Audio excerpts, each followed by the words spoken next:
Buenas tardes. Les damos la bienvenida al Centro Cultural Nuevo Inicio.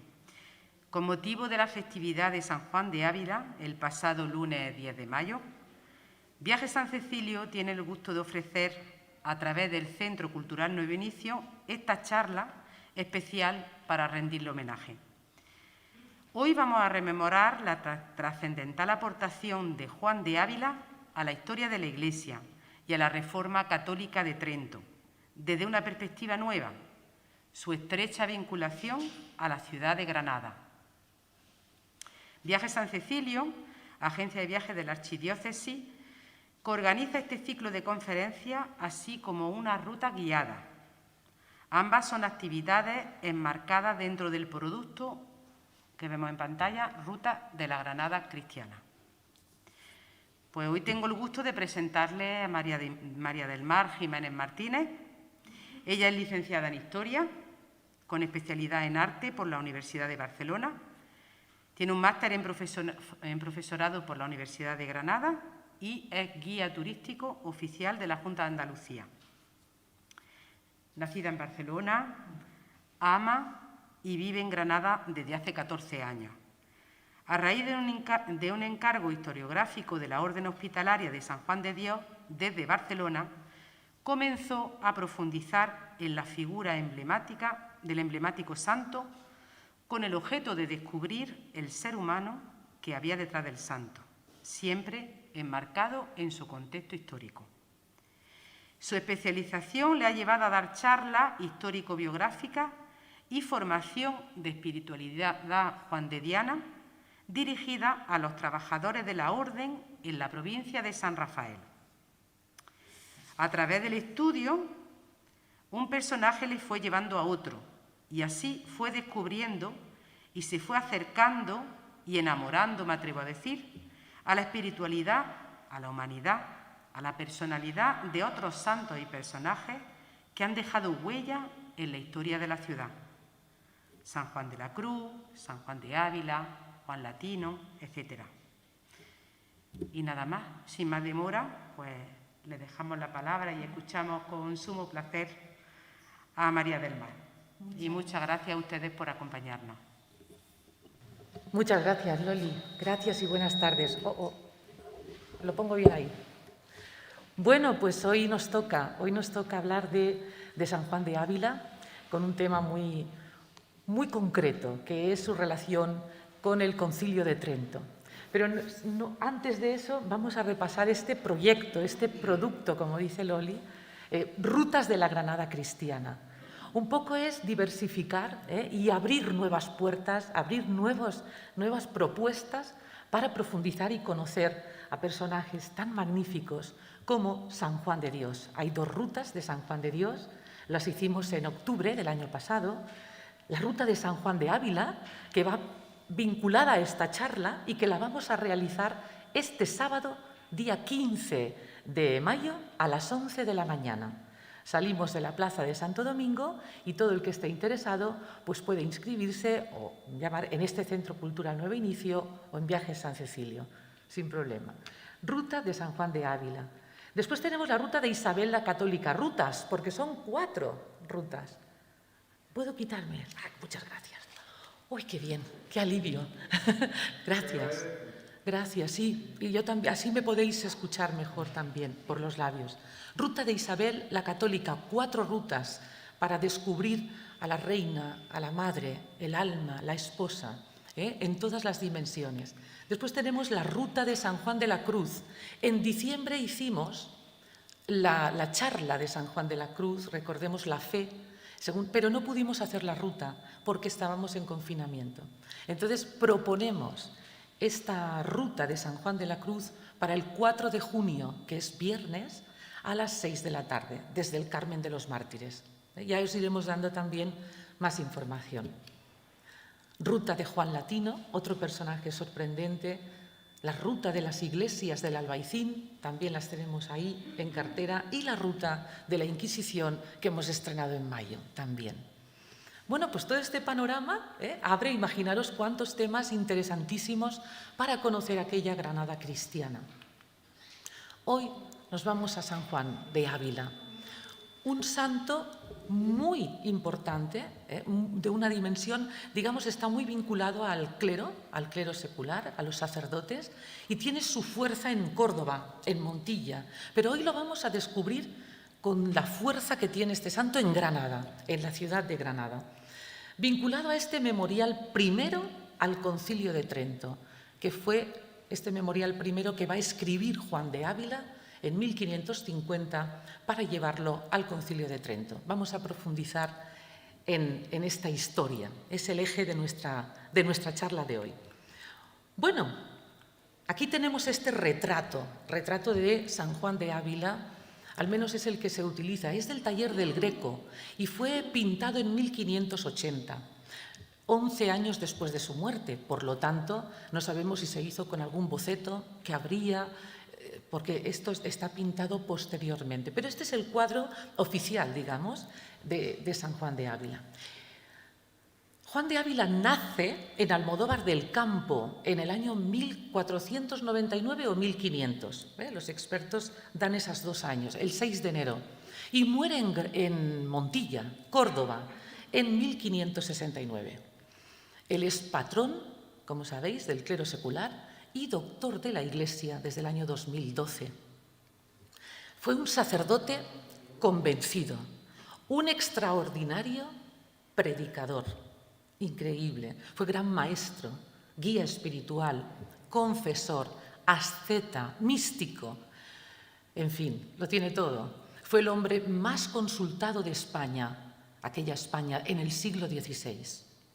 Muy consultado. En la ruta que vamos a hacer el sábado, vamos a profundizar en todos los detalles de su obra, de su vida. Lo vamos a ver con mucho detalle, pero realmente nos tenemos que quedar con la huella. Vamos a visitar todos los lugares habilistas en Granada y tenemos que empezar a descubrir la profunda huella que dejó en esta ciudad de Granada y cómo trascenderá en su obra y en su vida. Y está muy olvidado, en ese sentido es muy emocionante porque es descubrir algo nuevo. Juan de Ávila y su vinculación con lo que él llamaba cariñosamente mi Granada. Así llamaba Juan de Ávila a esta ciudad.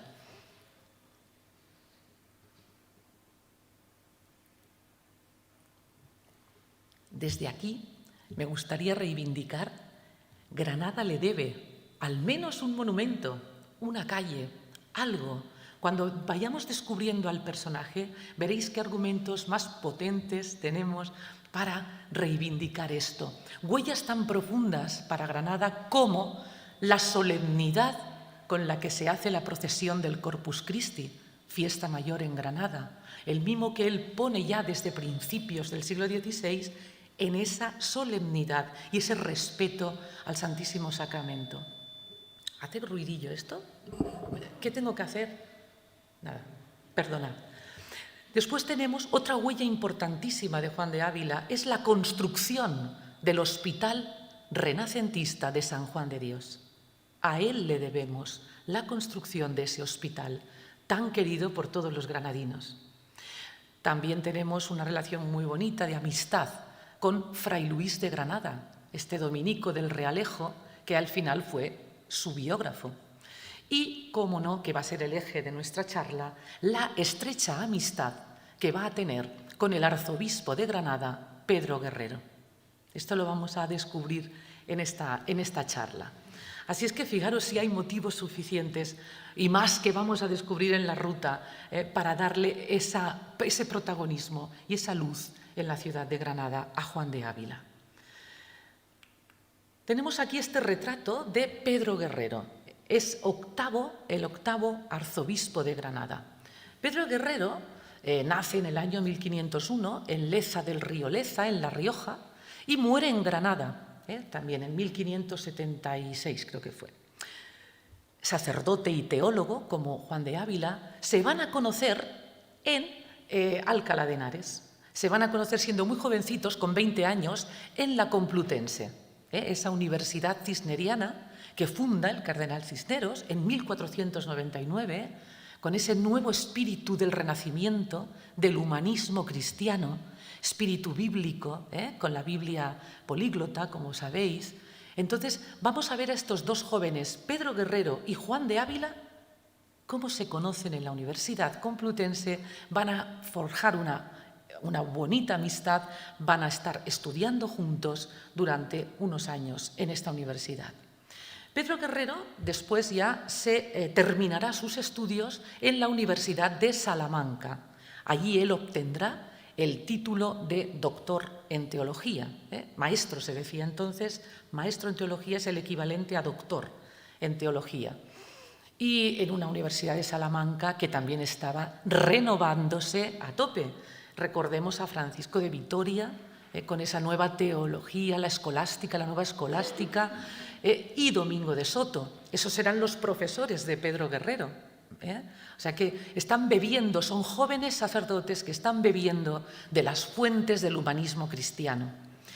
Cuando obtiene el título en doctor en teología, Pedro Guerrero tendrá la canonjía, una canonjía magistral en Sigüenza, ocupará la canonjía también magistral, después fue de Sigüenza a Cuenca y después ya en 1547 será nombrado por el emperador Carlos V y bula papal arzobispo de Granada.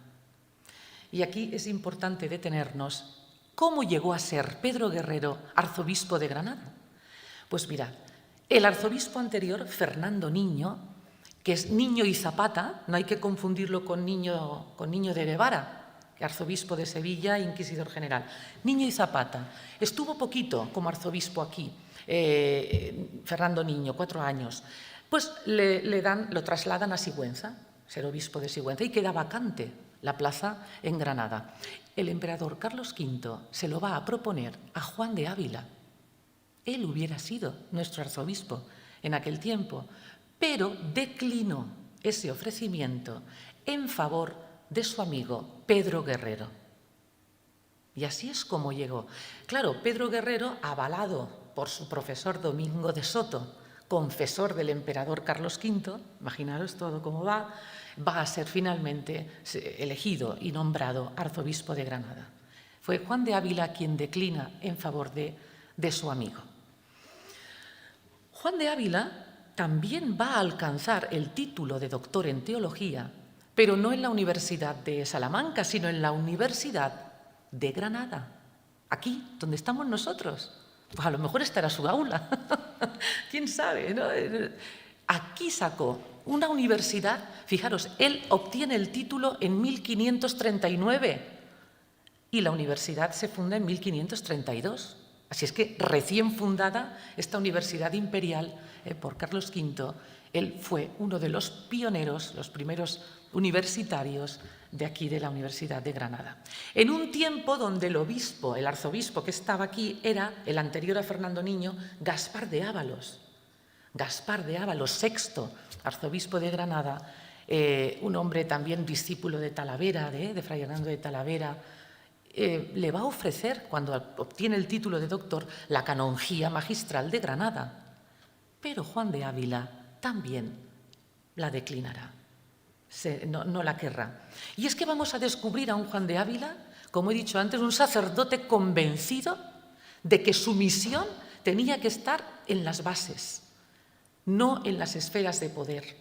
Entonces, él tenía clara su vocación de su sacerdocio como algo de mucha dignidad, que tenía que desarrollarlo desde la base de la Iglesia. Y él, todo puesto de poder que le era ofrecido, lo iba declinando. Por eso, Pedro Guerrero llegó a ser este arzobispo de Granada, y por sus méritos, por supuesto, ¿no? También. Bueno, pues hemos situado un poquito Granada, Pedro Guerrero, Juan de Ávila, y mirad a dónde nos vamos.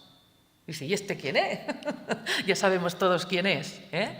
Porque vamos a hablar de Trento, y para la primera parte quiero siempre contextualizar en la historia, porque si no contextualizamos luego no entendemos. Y la segunda parte de la charla va a ser el memorial primero de este Concilio de Trento, que escribe Juan de Ávila. Pero vamos a hilarlo bien. Aquí tenemos a Martín Lutero, como bien sabéis. Este retrato es de Lucas Cranach el Viejo, es de 1529. Martín Lutero era un monje agustino, profesor de teología, en la Universidad de Wittenberg, en Alemania, y el 31 de octubre de 1517 va a proponer una serie de tesis, ¿no? Se le conocen las 95 tesis, las va a colgar en la iglesia de la Universidad de Wittenberg y las va a enviar al arzobispo de Maguncia, Alberto de Brandenburgo. Va a proponer, en el fondo, una reforma de la Iglesia Católica. Va a exponer todo lo que él ve que no está bien y que hay que rehacer de nuevo.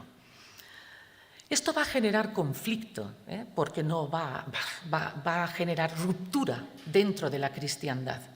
Y van a empezar los enfrentamientos entre los partidarios de Lutero y los partidarios de Roma. Entonces ahí va a empezar este origen. El día, mirad, el 31 de octubre se celebra todos los años y se le conoce como el Día de la Reforma en países como Eslovenia, que es fiesta nacional, o distintos estados de Alemania. Es un día recordado, los protestantes recuerdan ese día 31 de octubre de 1517. Este enfrentamiento, esta ruptura de la cristiandad va a ir avanzando y en 1520 recordemos que se produce una dieta, la dieta de Worms, donde el emperador Carlos V va a presidir y van a asistir católicos y luteranos. El propio Martín Lutero asiste también y se le va a exigir que se retracte de todo esto para empezar de nuevo y no romper la cristiandad. No van a llegar a ningún acuerdo y la cosa va a seguir adelante. Y entonces estamos allá, entonces nos vamos a 1530, exacto, en la dieta de Augsburgo. Fijaros qué poquitos años, cómo esto va rapidísimo. Se va a leer la Confesión de Augsburgo. Es aquel libro de Melanchthon y Lutero donde ya cantan todas las disposiciones del luteranismo y se rompe ya definitivamente y se enfrentan católicos y luteranos. De hecho, en 1531, al año siguiente, los príncipes alemanes se van a unir en la conocida Liga de Esmalcalda. Nos quedamos ahí, esa Liga de Esmalcalda que se va a enfrentar a nivel militar con el emperador Carlos V. Va a generar conflicto y guerra. Aparte, en Inglaterra, recordemos, en 1534, esto es un paréntesis, está Enrique VIII haciendo de las suyas y también rompiendo e hiriendo la cristiandad con el anglicanismo. O sea que imaginaros en poquitos años, de 1517 al 34, todo lo que hay ahí. Tremendo. Y aquí tenemos a nuestro emperador Carlos V, soportando las presiones político-religiosas, viendo cómo se va rompiendo esta cristiandad y presionando al Papa de Roma para que convoque un concilio ecuménico, donde protestantes y católicos se unan y ya definan la doctrina y se forme un consenso. Pero tarda, el Concilio de Trento tarda en convocarse. Hasta 1545, diciembre, no comenzará el Concilio de Trento. Pero, mientras tanto, el luteranismo va ganando terreno. Claro, en este concilio ecuménico, el emperador Carlos V sí que quiere que vayan los luteranos, pero hay un problema. Y este va a ser el problema, y por eso no se van a entender. Al estar excomulgados, tienen derecho a palabra, pero no derecho a voto en ese concilio ecuménico. Y esto va a ser otra protesta más de los protestantes, es decir, no lo van a digerir bien. El Concilio de Trento va a coincidir con las guerras de los luteranos, y esto es importante. En 1545, como he dicho, empieza la primera etapa. Es un concilio que durará 18 años y se va a suceder en 3 etapas, son 3 bloques, 3 etapas. Del 45 al 47, 1545-1547, la primera etapa se va a realizar y va a coincidir con la guerra de Esmalcalda. Es decir, la Liga de Esmalcalda, todos los príncipes alemanes protestantes se van a enfrentar al emperador y el emperador va a ganar esta guerra en la batalla de Mühlberg, Recordemos que es el cuadro que estáis viendo aquí, pintado por Tiziano. Esa batalla de Mühlberg en 1548 está retratado Carlos V. A pesar de la victoria del emperador sobre estos príncipes protestantes, la Reforma va a ir avanzando en territorio alemán.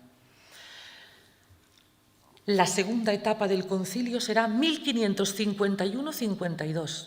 Se va a tener que suspender por la otra guerra, la Guerra de los Príncipes, liderada por Mauricio de Sajonia. Y ahí sí que antes Mauricio de Sajonia apoyó al emperador, en esta ocasión ya no lo va a apoyar y va a ser tremendo. Esta Guerra de los Príncipes, 1552, derivará en la Paz de Augsburgo, que será el triunfo definitivo del luteranismo. Triunfo definitivo, donde cada príncipe en su territorio va a decidir qué religión tienen que adoptar sus súbditos, si el catolicismo o el luteranismo. Todo esto surge en Alemania y este es el panorama del Concilio de Trento y por qué se convoca el Concilio de Trento. Y era urgente. Y ya después de 1555 viene la tercera fase del concilio, que es en 1562 al 63, que ahí ya se centra y se saca todo el jugo a la Reforma católica. O sea que imaginaros en qué contexto histórico nos estamos moviendo. Uy, perdonad. Aquí tenemos a nuestra querida reina Isabel la Católica. Y le he puesto, este es un retrato de Juan de Flandes, 1500.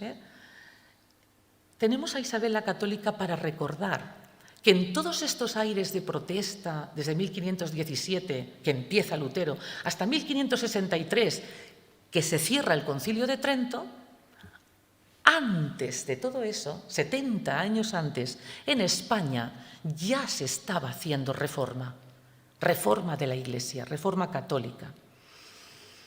Empezamos con la reina en 1475, una reforma episcopal impulsada por Isabel de Castilla. 1480 tenemos la instauración de la Inquisición en Sevilla para controlar la ortodoxia, el aparato de control ideológico, esa ortodoxia católica. 1492, aquí en Granada tenemos ya la toma de Granada, la cristiandad ya está feliz porque no hay restos del Islam en los reinos de cristianos y Fray Hernando de Talavera empieza también una nueva forma de hacer iglesia, más suave, más inclusiva que la Inquisición, que eran métodos más duros. En fin, la cosa empieza a moverse 1499 con esa universidad complutense, con esa Biblia. La Biblia políglota es ese espíritu bíblico del humanismo cristiano, de volver a la esencia de la cristiandad, del cristianismo.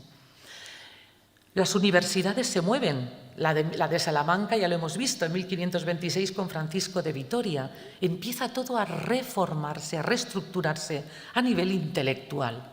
Pensad que en la Universidad de Salamanca el gran objetivo era formar jóvenes sacerdotes, clérigos, eclesiásticos, para servir a la sociedad, pero desde las esferas de poder de la religión, de la Iglesia y de la monarquía. O sea que la cosa, pero siempre con estos aires nuevos del humanismo.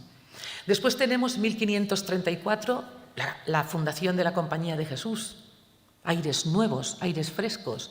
Y en 1539, la reforma del clero secular liderada por Juan de Ávila, desde Granada. Empezará. Aquí formará su escuela sacerdotal. Lo veremos en la ruta. Y ya en los años 1550-60 vemos a San Pedro de Alcántara con la reforma franciscana o a Teresa de Jesús, cómo no, con la reforma del Carmelo. Así es que los aires de reforma, de reestructuración, de volver al origen, de reordenarlo todo, ya estaban antes que el Concilio de Trento. Pero el Concilio de Trento se convoca especialmente por la reforma protestante. Esto es lo que tenemos que ver. O sea, hemos hecho antecedentes, contexto histórico y ahora nos vamos a Trento. Esta iglesia es Santa María Maggiore. Santa María Maggiore es el lugar donde se celebraron la mayoría de las sesiones del Concilio de Trento. Es una iglesia bonita, muy bonita, así renacentista, en piedra roja y blanca. Y se elige Trento porque es una ciudad neutral, entre comillas. Está entre Alemania y Roma. Entonces, está lo suficientemente distanciada de Roma como para que también los príncipes alemanes participasen en este concilio ecuménico. Por eso se elegirá Trento y serán esas 3 etapas que coinciden con 3 papas distintos. Las recordamos rápidamente. Sería Pablo III, 1545 al 47, Julio III, 1551-52 y por último ya Pío IV, 1562-1563. En esas 3 etapas se va a fraguar la Reforma Católica, que va a dar un giro impresionante a la historia de la Iglesia desde 1563. Vamos avanzando. Aquí tenemos este cuadro, esta pintura anónima, no tenemos autor, de una sesión en el Concilio de Trento dentro de Santa María Maggiore.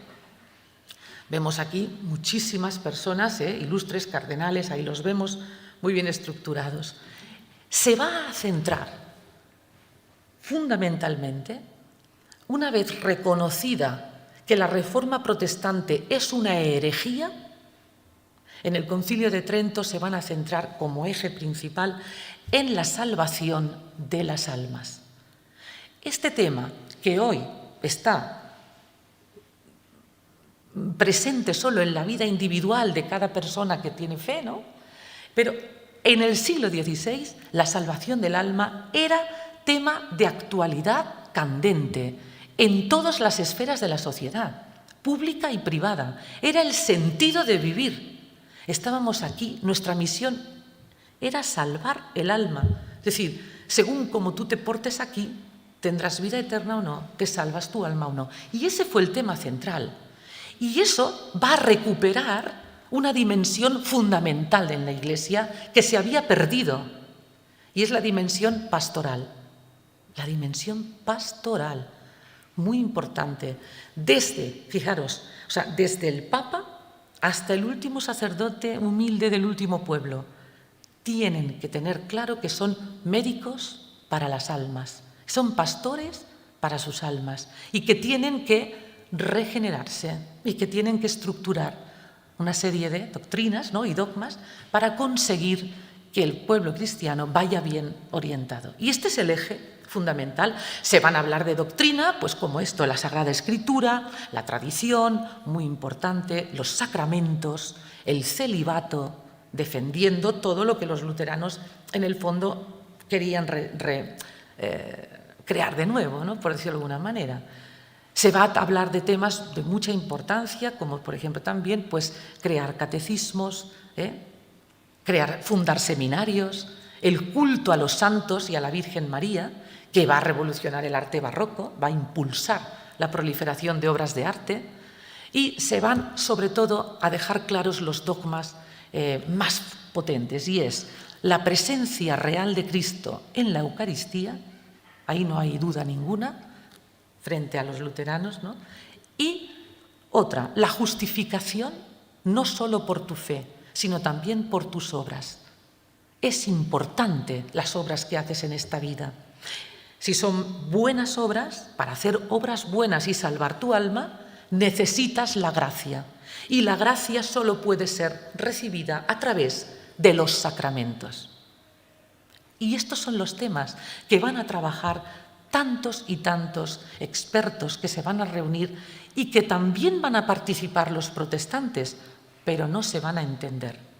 Finalmente, vamos a ver, en esta sesión, por ejemplo, ¿veis esta sesión de aquí? Es de 1563, es de la última etapa del Concilio de Trento, de Paolo Farinatis, y fijaros bien la cantidad de mitras blancas que hay en los asientos, ¿veis? Un montón. Y es que en la primera etapa dicen que la participación fue muy pobre, unos 20 obispos. Y en la última etapa, mirad, unos 200. Pero bueno, en total, en estos 18 años se estima que hubieron unos 4.000 participantes entre cardenales, obispos, canonistas y teólogos. Importante, toda la fuerza de la cristiandad para analizar y dilucidar toda la doctrina y la dogmática. Y aquí nos venimos, otra vez de nuevo, a este gran tándem, Pedro Guerrero y Juan de Ávila. Pedro Guerrero es elegido por el emperador para ir al Concilio de Trento en 1551. Tiene que ir a la segunda y a la tercera etapa. Y entonces quiere llevarse a su teólogo. Su teólogo de confianza es Juan de Ávila, su amigo. Pero Juan de Ávila está enfermo, sufre dolores muy fuertes y no puede viajar. Y por eso le va a escribir el argumentario que tiene que llevarse al Concilio de Trento. El arzobispo de Granada, Pedro Guerrero, se va a apoyar en los memoriales que le va a escribir Juan de Ávila desde su enfermedad. Juan de Ávila va a centrarse, va a ser fundamental en lo que es la reforma del clero secular, del eclesiástico, de los eclesiásticos. Pero es una reforma, él la entiende como una regeneración individual de cada miembro de la Iglesia para que realmente se purifique, tome conciencia de quién es y de lo que representa. Es muy importante, lo que él llamaba una reformatio in capite, o sea, desde lo que hemos dicho, desde el Papa hasta el último sacerdote, los que están en la institución tienen que ser los mejores y los más buenos. Y va a sorprender, Juan de Ávila va a utilizar un lenguaje súper, digamos, transparente, muy sobrecogedor, con una tremenda fuerza. Yo cuando leo los textos, y ahora vamos a leerlos, de Juan de Ávila, de verdad llego me dan dos conclusiones rápidas. Una, son textos de una rabiosa actualidad. No han perdido la frescura en todos estos años. O sea, tú los lees y parece que están escritos para hoy también, porque reflejan los fundamentos, ¿no?, de la Iglesia. Y dos, también, escribe con una libertad, yo flipo, de verdad, una libertad de espíritu sobrecogedora muchas veces, porque llega a ser verdades hirientes incluso. Pero está tan bien dicho, tiene una elegancia, un amor y un dominio de la palabra que, aunque la verdad que estás leyendo escuece, la tienes que aceptar, porque es que es buenísima. Luego lo vais a ver, porque tiene que hablar él también esta tarde aquí, ¿no? Así es que esto es lo que va a hacer Juan. Y tal vez por eso sus escritos, todos los escritos reformadores abilistas, han estado ignorados durante casi 400 años. Fue en 1936, con el jesuita Hubert Jedin, perdonad si no lo pronuncio bien, es alemán, cuando él sacará a la luz estos escritos de reforma y les va a dar el justo valor de la gran trascendencia e influencia que tuvieron en el Concilio de Trento y en la reforma de la Iglesia Católica. O sea que, tela marinera, ¿no? Tela marinera. Tenemos que hablar de reforma, porque claro, perdonad que haga el inciso aquí, la reforma protestante es una ruptura del régimen establecido. Por lo tanto, tienen que crear de cero un nuevo régimen. Sin embargo, la reforma católica no tiene que crear nada de nuevo, solo tiene que recoger la esencia de los concilios anteriores, estructurarlas, darle orden y hacerlas cumplir. Esa es la diferencia entre reforma protestante y reforma católica. Hay un término que es contrarreforma, que fue acuñado por el historiador alemán Ranke en el siglo XIX, que también es expresivo. La contrarreforma está utilizado en el territorio alemán. ¿Qué quiere decir? Que la reforma protestante iba avanzando y la contrarreforma es que la reforma católica iba también avanzando. Entonces, algunos príncipes protestantes vuelven de nuevo a ser católicos. Y esta es la contrarreforma, la lucha que hay contra la reforma protestante o sea que se utilizan los dos términos, reforma católica o contrarreforma. Y aquí es donde Juan de Ávila va a intervenir con mucha fuerza en lo que es la reforma eclesiástica dentro de la Iglesia. Bueno, pues estos escritos van a salir a la luz en 1936, ya tardecillo, y en ellos se va a apoyar Pedro Guerrero. Son 3 escritos importantes a tener en cuenta. El primer memorial, que es el que vamos a ver ahora, que lo escribe en 1550 en Córdoba, Juan de Ávila, y ya Pedro Guerrero se lo lleva para el concilio. Luego, en la tercera fase del concilio, le hace el segundo memorial, también, causas y remedios para la herejía. Y hay un tercer documento que va a escribir para el obispo de Córdoba, que se llama Advertencias al Concilio de Toledo, un concilio provincial que se hace justo cuando acaba el concilio de Trento y que ahí se recoge todo lo que se ha hablado en Trento. O sea que son escritos muy fuertes, como ahora vamos a ver, porque vamos a ver el primero. El segundo es mucho más extenso, Vamos a ver hoy el primero. Pedro Guerrero, perdona, que voy a...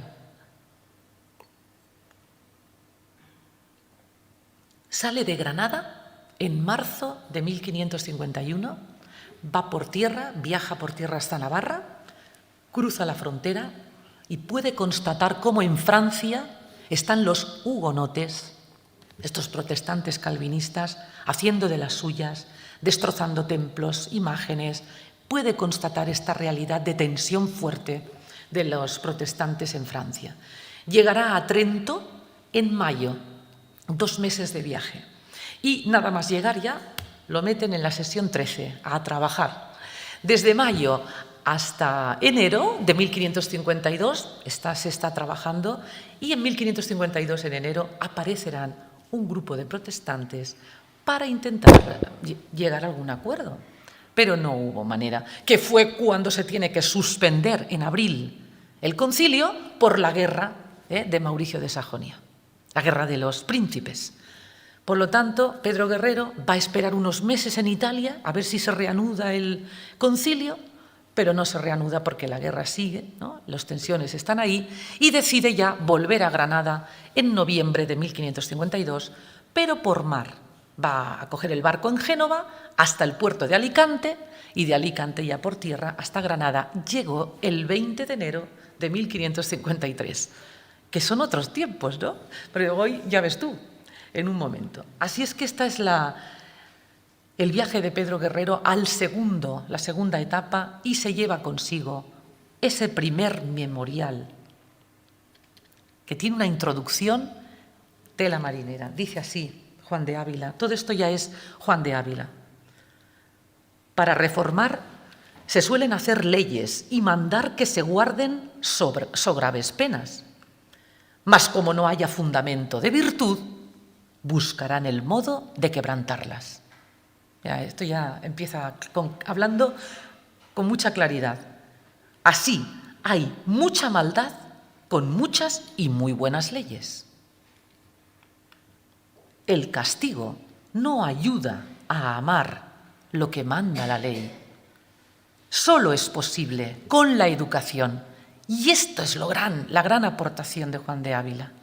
Esa educación para poder hacer que un ser humano comprenda y ame lo que tiene que cumplir y hacer cumplir.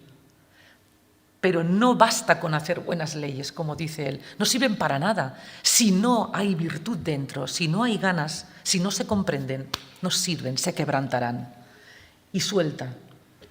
Cuán malos, ignorantes y desordenados están hoy los eclesiásticos.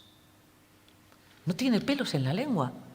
Yo de verdad que en este primer memorial, cuando lo he estado trabajando, los ojos me hacían...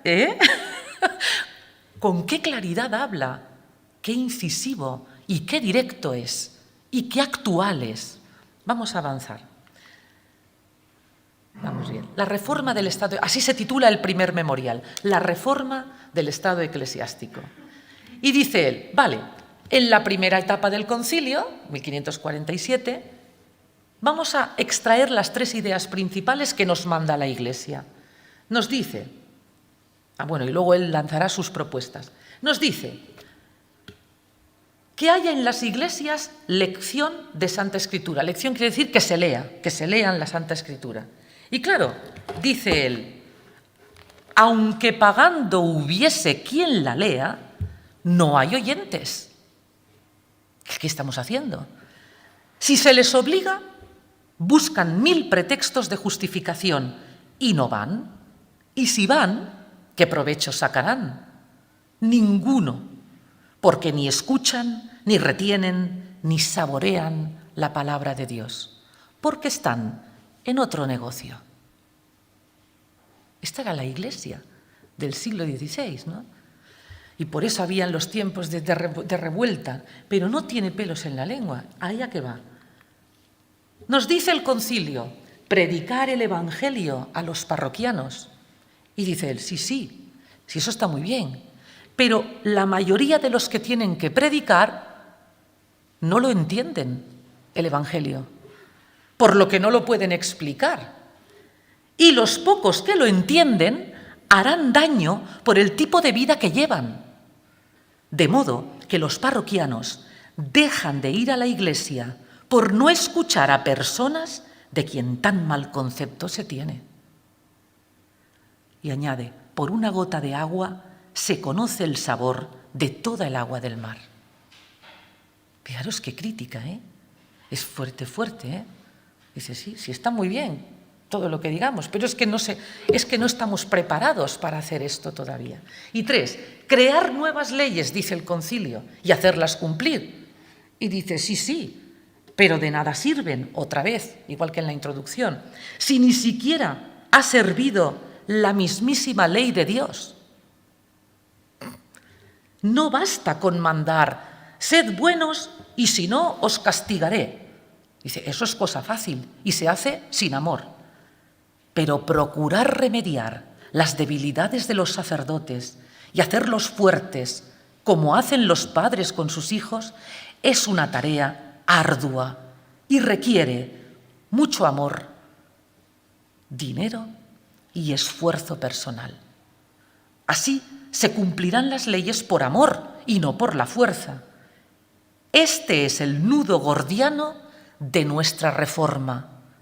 Si no se trabaja la virtud, no durará por no tener fundamentos. Empieza así. Es decir, todo esto es lo que tienen que debatir en el concilio, perdón, siempre le doy al micro, siempre hago así. Y entonces él propone y dice, a ver, para todo esto que criticamos y que tenemos que ser muy claros, hay que dificultar el acceso al estado eclesiástico. Y mirad, son demasiados y la mayoría son malos. Ya, allá que voy. Entran sin conocimiento del estado que toman, codiciando títulos y bienes terrenales, con libertad de acción, sin regla ni disciplina, sin conocimientos ni virtud, confundiendo el reino de Dios con un reino del mundo, para conseguir solamente beneficios y prebendas. Mas ahora, como hay en la Iglesia tal cantidad de carne mortecina, por la fuerza lo han de oler aún de lejos los cuervos. Yo es que flipo, ¿eh? No estoy flipando. La vida espiritual con reglas despedirá a los malos. Se reducirá el número, sí, pero se aumentará la calidad y la dignidad del estado del sacerdocio. Joder. 2. Otra propuesta. Educación de los candidatos de dicho estado. Deben prepararse para tratar almas, dice. Y esto es un oficio de altísima dignidad. Se utiliza, altísima dignidad. Ellos son pastores y padres. Son la medicina para las almas y llevan en sus manos el tesoro de la palabra de Dios. Ellos son la luz del mundo y la sal de la tierra. Ahí se queda. Dice además, propongo la elección de los candidatos. ¿Cómo se deben elegir?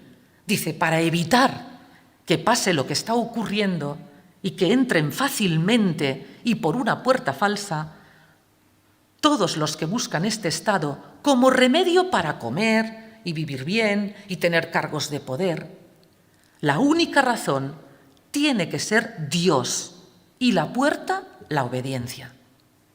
Y dejarse de tonterías. Como entran sin vocación ni preparación, echan a perder por su negligencia a muchas almas cristianas. Es como volver a crucificar a Cristo. Hiriente, ¿eh? ¡Bum! Cuidado, estamos dejando entrar a un montón de gentes que no tiene preparación. Y estamos crucificando a Cristo cada vez que hacemos estos errores, ¿no? Porque además las almas se pierden, no tienen referente, dejan de ir a las iglesias. Es que estaba en una situación dramática la iglesia en ese momento. Hacen falta, dice termina, hacen falta hombres buenos, no doctos filósofos, poderosos y hábiles.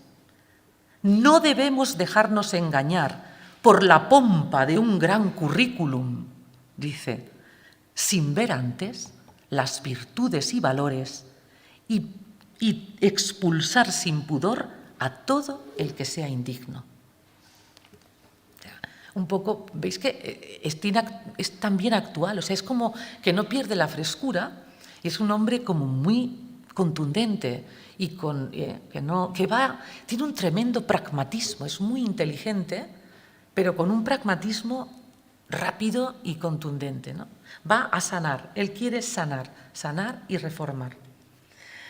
Por último dice, pero esto cuesta dinero, tiene un coste, claro que sí.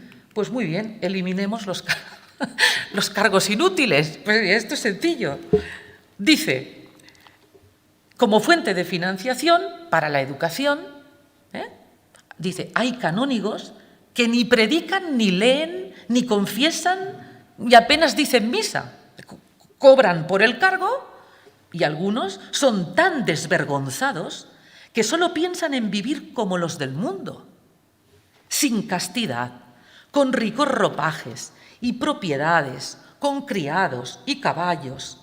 Y el escándalo es que lo pretenden justificar diciendo, pero es que todo esto es bueno, que los eclesiásticos seamos ricos para dar honra y honor a Cristo y a su Iglesia. O sea, él, veis que es incisivo, es un cirujano. Y dice con exclamación, basta de ofensa, de mal ejemplo y de hipocresía. Todo esto no tiene nada que ver con Jesucristo, que mostró el camino contrario. Estos eclesiásticos son la vergüenza y deshonra de la Iglesia. Tal es el ejemplo que están dando al pueblo, que sufre y se pierde ante tanta desigualdad entre pobres y ricos eclesiásticos. Y así se apartan de la Iglesia, como ha hecho Alemania. Dichoso concilio este, si esto quisiese remediar. Así empieza la introducción y las propuestas de Juan de Ávila en el primer memorial de la segunda etapa del Concilio de Trento. Pedro Guerrero es el portavoz y, por supuesto, es un obispo ya reformado, en sintonía con Juan de Ávila, lo tienen claro, hay que depurar toda esa suciedad dentro de la Iglesia. Son documentos históricos valiosísimos, ¿no?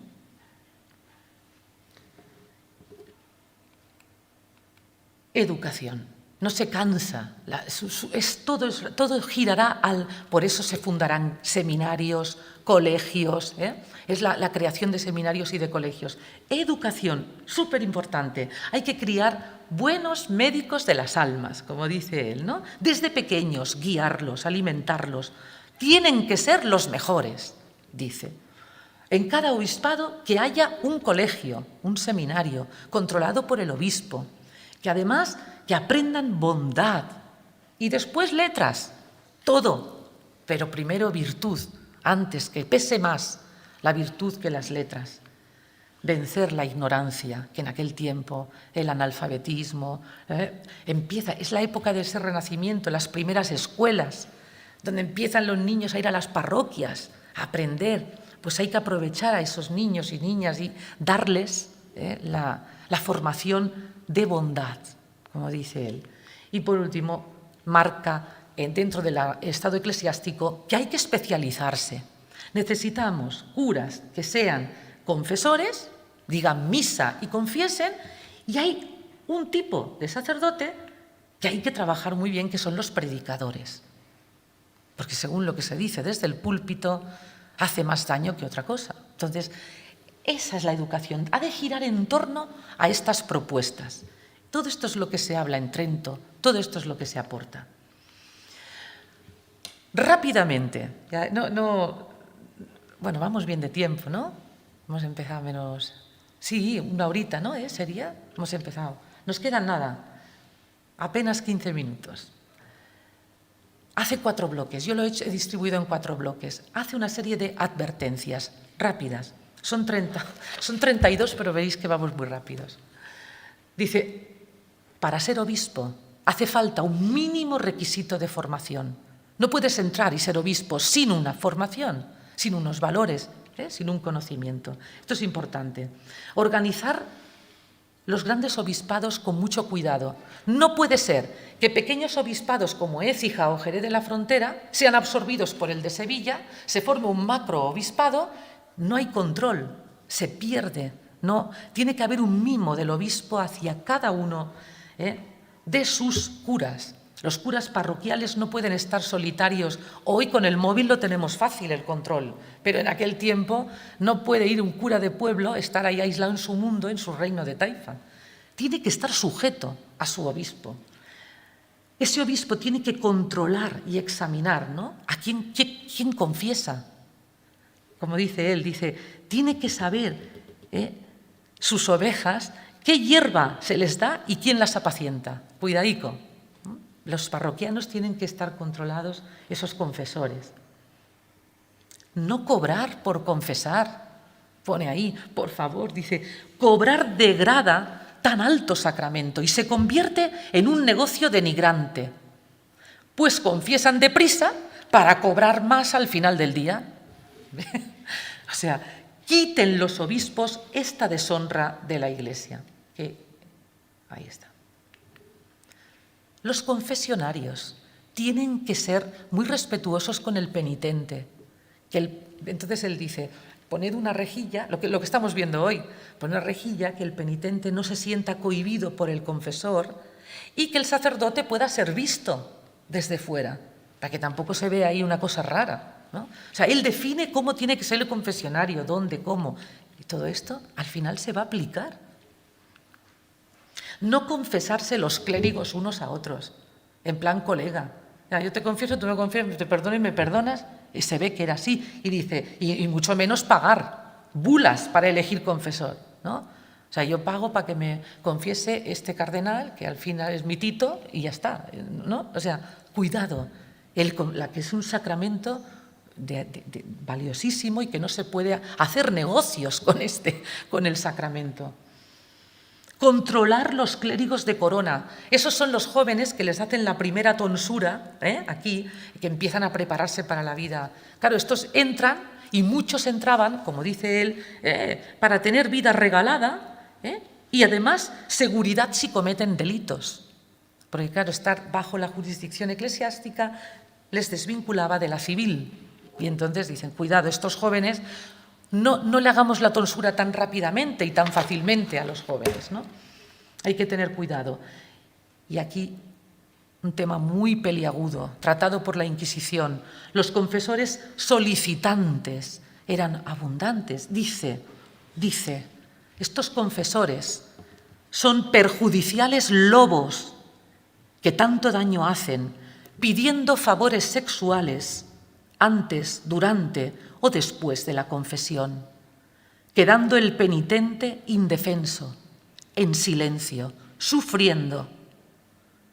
Que los obispos manden predicar que las víctimas deben delatarlos y deben dar noticias de esta infamia. Que no callen en silencio, que no sufran. Es hiriente todo esto. Yo lo he pasado, digo, madre mía de mi vida. qué depuración, ¿no? Cuánto trabajo tuvieron que hacer y cuánta historia para poder reformar y conseguir lo que hoy ya tenemos, ¿no? Aunque también hay, muchos estarán pensando, ¿no?, en otros temas que hay que denunciar, que hay que sacar, que hay que depurar. Juan de Ávila, ese es el espíritu, esa pureza. Bueno, y por último, la falta de castidad, muchísimos. Por eso propone que el presbiterio se coja a los 30 años, por ejemplo. Pone unas edades más maduras para evitar que entren muy rápido y se hagan sacerdotes muy jovencitos. El segundo bloque se refiere a la liturgia y nos dice: cuidado en la Eucaristía y las oraciones que se hacen, porque en Navidad, en Corpus Christi y en todo esto se hacen unas cancioncillas y unos juegos que son, dice, que son a veces, como dice él, ¿verdad?, dice, indecentes y deshonestos, ¿no? A lo mejor que los calzones y no sé qué, yo qué sé, tonterías de estas. Bien, besar la mano. Fijaros lo que nos dice. Hay que eliminar la costumbre de besar la mano al sacerdote. Dice, ofrecer la mano, hay que eliminar ofrecer la mano en misa los domingos. Tienen que ofrecer la mano para que la besen mujeres y doncellas, y el clérigo, y más si es mozo, tiene que pasar por medio de todas ellas con la estrechura que a veces hay en la iglesia. Bueno, entonces no habían bancos, allí todo el mundo. Y dice, teniendo que hacerse camino entre los pechos y los vientres. Fijaros que... Y dice, si es vergüenza decirlo, más es hacerlo. Sobre todo cuando tiene que consagrar al poco rato, sin tiempo de hacer penitencia. O sea, mira hasta el último detalle.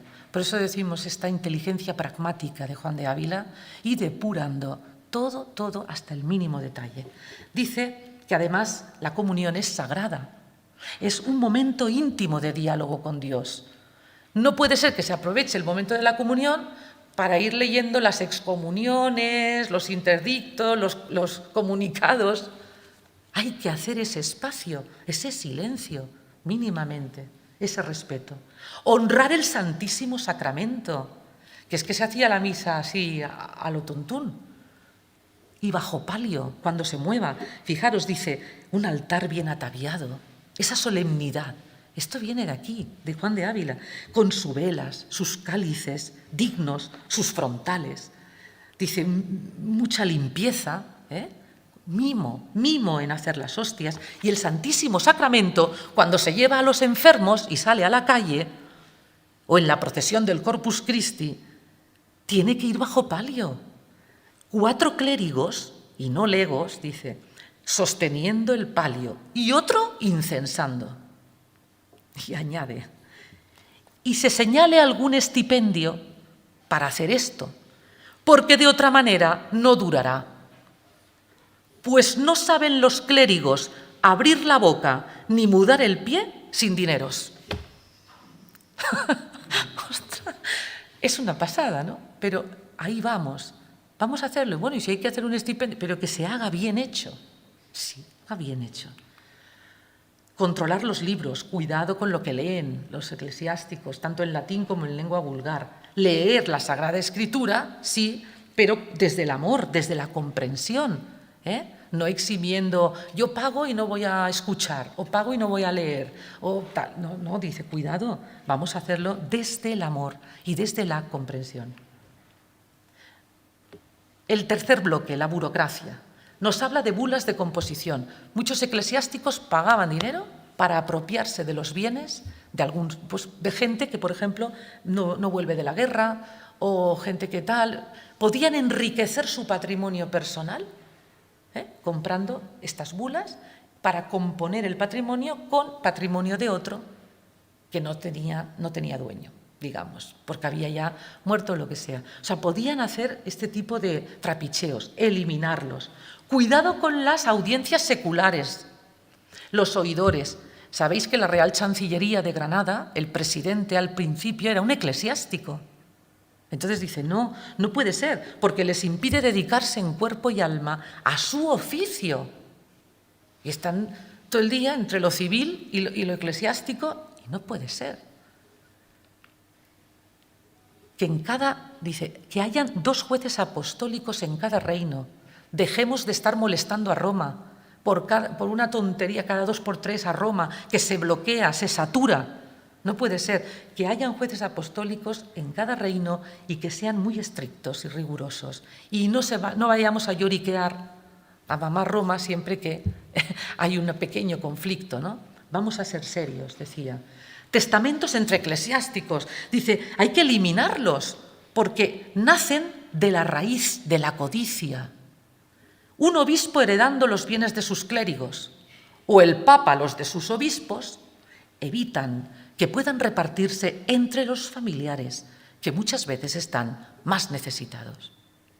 O sea que, parad de testamentos entre eclesiásticos. Eliminar los interdictos. Los interdictos era, a los efectos, como una excomunión, pero no, temporal. O sea, te suprimían los sacramentos, castigando, y entonces dice, no podemos usar eso, porque dice, ponen en peligro muchas almas. No se puede utilizar abusando de ello. Si se utiliza, tiene que ser con mucho cuidado. Alojamientos de los clérigos en los viajes. Cuando los curas de las parroquias vienen, por ejemplo, a Granada, dice que no se hospeden en posadas, que ahí hay mucho peligro, que se hospeden en casa de otros clérigos o de las casas del arzobispado o lo que sea, y que se estén lo mínimo posible a hacer el tema que haya que hacer y volver a la parroquia que se ha quedado sola. Y las almas no pueden quedarse solas ahí 3 semanas, 4 semanas, porque están de viaje los clérigos, ¿no? De posada en posada. Y es que me sorprende. ¿Nos está sorprendiendo? Es flipante. Perdonad, pero yo... Y por último, la feligresía. Este ya es lo último. Dice, no acojáis a legos en lugares sagrados, porque son irrespetuosos e irreverentes. Cuidado con los juramentos. No pidamos juramentos por Dios cada 2 por 3 porque los perjurios se multiplican por 1000. Jurar tiene que ser para algo muy especial. Y las excomuniones lo mismo. ¿Qué es esto de ir excomulgando? Y entonces él nos dice, cuidado, ¿no? Como dice él, hay que afinar muy bien el motivo. Y hay que salvar primero a esa persona antes que castigarla. Descansar solo en domingo. Esto dices, pues es lo que hacemos. Y a veces ni eso, ¿no? No, pero esto es pero es que en aquel tiempo, fijaros, habían, por lo menos, si había 365 días del año, pues como casi 200 eran festivos. Muchísimos días festivos. A lo mejor me he pasado, pero 180. Muchos días festivos. Y dice, fijaros qué pragmático es, son en exceso tantos días festivos y repercute en la mala economía de los más pobres. ¿Claro? Es festivo, no trabajo, hala, ya estamos. Solo dejar de trabajar para oír la misa del día festivo y luego seguir trabajando, que puedan seguir trabajando y solo el domingo descansar. Algo que nos parece tan lógico, ¿no? En aquel tiempo es que cada 2 por 3 un día festivo, pues hala, todo el mundo sin trabajar, los agricultores, los arrieros, y dice, dispensar a los arrieros que viajan en día de fiesta sin oír misa. Si un arriero, un viajante, no puede, no le digamos que es un pecado, ¿no? Dispensémoslo, está trabajando y no se pueden morir de hambre. O sea, alucinante también esa búsqueda, ¿no? del equilibrio. Cuidado con el matrimonio y el adulterio, dice, cuidado. Dice, eliminemos el impedir un matrimonio por adulterio en el caso de que un cónyuge tenga relaciones carnales con otra persona y al enviudar se case con esa persona. Antes eso era un impedimento por haber sido adúltero. Pero dicen, no, por Dios, pues si ya está. Es decir, ayudemos, la experiencia muestra cómo no evita el pecado y una vez casados ya no se puede remediar. Pues ayudémosles. Una visión muy avanzada. Una visión como muy sensata, buscando el equilibrio de las realidades desde aquel prisma. Habla de la cópula fornicaria, llamada así lo llaman, ¿no? Que esto es muy sencillo, que cuando para llegar virgen al matrimonio, ¿no? Pues todo el que tenía una vinculación carnal con alguien se le llamaba que tenía afinidad carnal. Si tú tenías relaciones sexuales antes del matrimonio, a ojos de Dios ya estás unido a esa persona. Entonces, no te puedes casar con ningún pariente de esa persona. Y esto es muy difícil. Hoy dices, ¿qué más da? No, en un pueblo donde son 4 gatos, si tienes una relación carnal con, yo qué sé, con una mujer y luego te enamoras de su prima, no te podías casar. No te podías casar. Pero el cura ya sabía que habías... Y todo esto eliminémoslo. ¿Pero qué estamos haciendo? Y entonces nos dice, es un pecado muy difícil de verificar. Dice, y complica la posibilidad de redención y de alcanzar una vida estable en matrimonio. Son temas muy profundos. Yo estoy dando pinceladas para que veáis que no deja títere con cabeza. O sea, lo toca todo, absolutamente, con mucha profundidad. Matrimonios clandestinos, este es mi preferido. Porque aquí nos muestra la gran defensa que hace hacia la mujer en el siglo XVI. Fijaros qué cosa más bonita. Dice, hay mujeres que se casan por amor en secreto de sus familias y se casan. Y luego se ven obligadas a volver a casarse por imposición paterna con otro. Se vulnera de este modo el sacramento del matrimonio y la mujer queda atrapada, llegando al suicidio, por encontrarse en pecado mortal y sin ayuda. La Iglesia debe ofrecerle ayuda e inhabilitar todo matrimonio que se ha hecho sin testigos y públicamente. Nada de esos matrimonios secretos que el cura los casa, ni hablar. Y entonces dice, también la Iglesia debe prestar especial atención a las mozas que bajo promesa de matrimonio han sido engañadas y su virtud perdida, huyendo de sus casas y perdiéndose del todo. Hasta hace muy poco, pasaba, y en muchas, Este me impactó especialmente por esa defensa de la mujer en el siglo XVI. Se mete también, cuidado en las iglesias, cómo se visten las imágenes. Hay que dar culto a los santos y a la Virgen María. Dice, pero las mujeres, dice, cogen prendas de mujeres profanas que provocan burlas, los visten de cualquier manera, les ponen un pelucón aquí, un vestido con escote, cosas raras. No, señor, hay que tener mimo y respeto, igual que en el altar, en las figuras de culto, ¿no?